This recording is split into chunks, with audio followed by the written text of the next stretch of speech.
There was something else he talked about, and Yeah. I think that we need to go into that, and you talked about it earlier. He said he had a DRE, and I don't know if most I of the saw people... that you were, yeah. Well, what I was thinking about, what is this DRE? Right.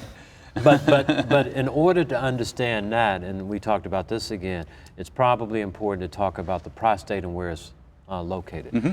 Prostate is a small walnut-sized gland. It's situated just below the bladder and at the base of the rectum. And what a DRE is, essentially, it's called a digital rectal exam. DRE, digital rectal exam. And most men really don't understand that the digit is this, the finger.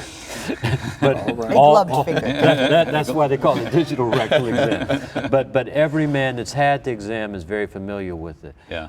But the important thing, it's a physical examination of the prostate and just one side of the prostate.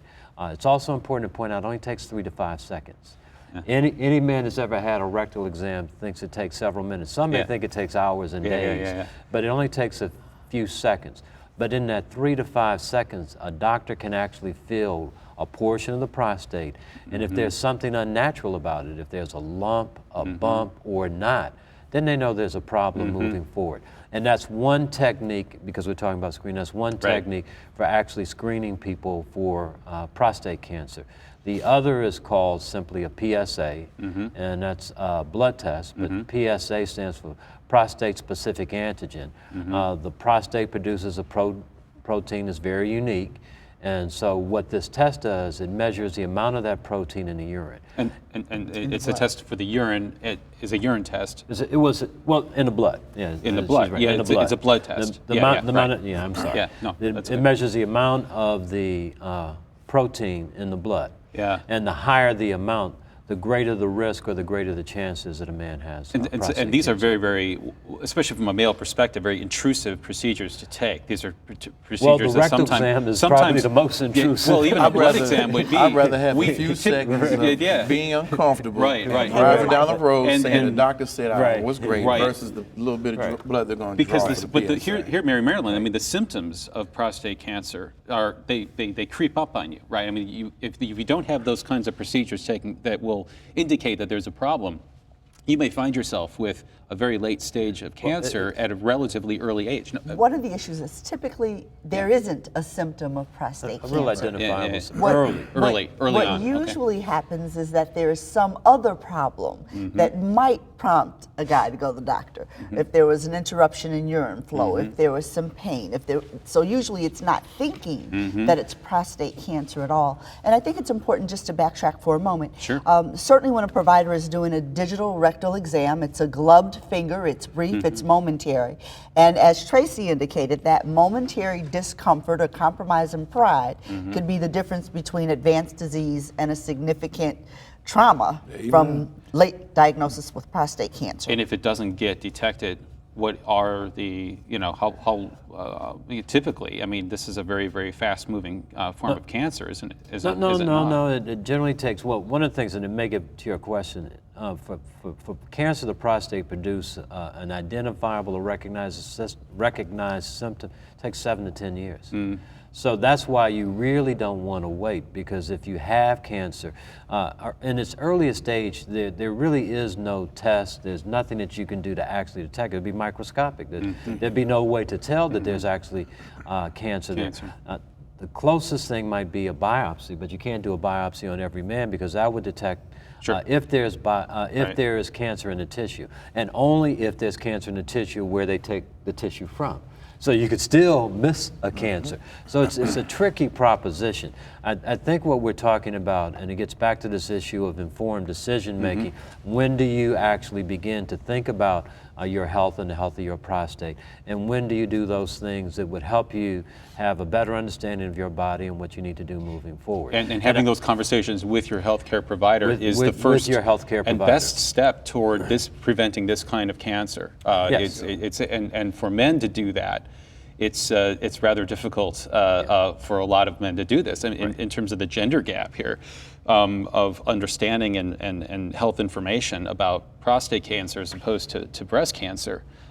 Is there something unique about, I'll even ask Maryland about this, unique about the kinds of challenges when from a healthcare provider's perspective, what they have to do and say and talk to and lead a discussion for a man as opposed to a woman with regard to any of these health concerns, but especially this one, considering the psychological assumptions that maybe a man would have that are different than a woman's? I won't blame it on psyche. Yeah. I will say that for whatever reason, it is more difficult to have men follow up with health care providers for anything. So this is just another one of those issues where indeed a relationship with a health care provider and getting the appropriate conversation in relationship to, do you need to have a PSA drawn? Do you need to have a digital rectal exam? What are your risk factors? What are the potential benefits? So that conversation is critical in terms of moving forward with prostate cancer. Yeah. But, Mr. Harrington? Yeah, well, what I was going to say, and we sort of joked about this earlier, about the fact that men seem to take better care of their cars than they do their bodies. And so there's an emphasis on things that are external. And typically men don't seek attention for problems, medical problems, health-related problems, unless there's a break, there's a lot of blood, or an enormous amount of pain. That's what generally drives a man to see a doctor. Short of that, men don't take some type of routine steps to assure their health. But they do make sure that there's oil in the car, and the oil is changed regularly.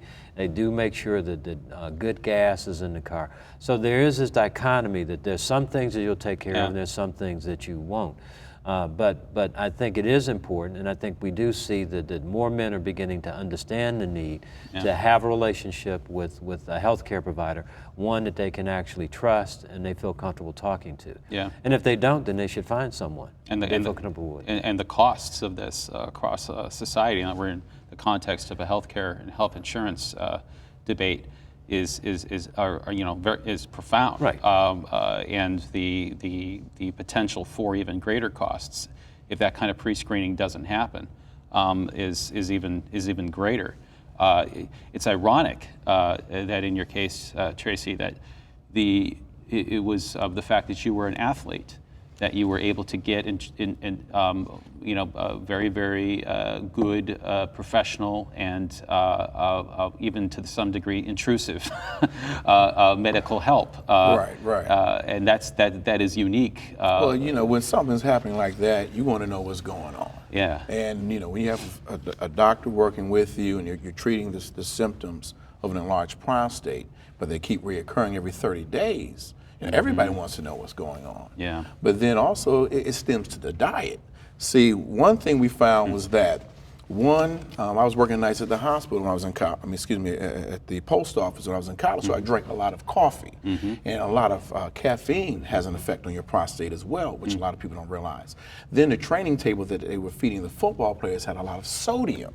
So we had soup, fried chicken, all those things every day for lunch and for dinner.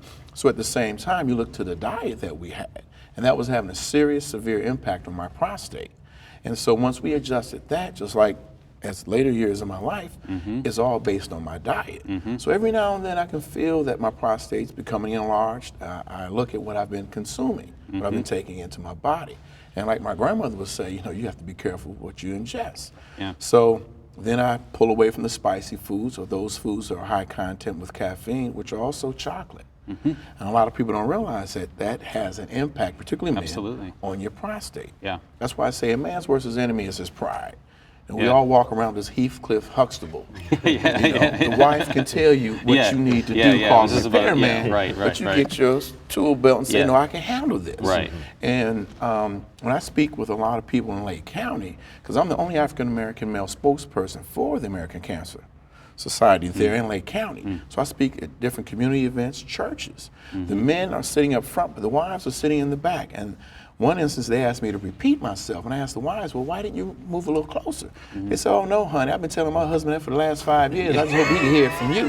He'll go to the doctor. Maybe he'll go ahead and go.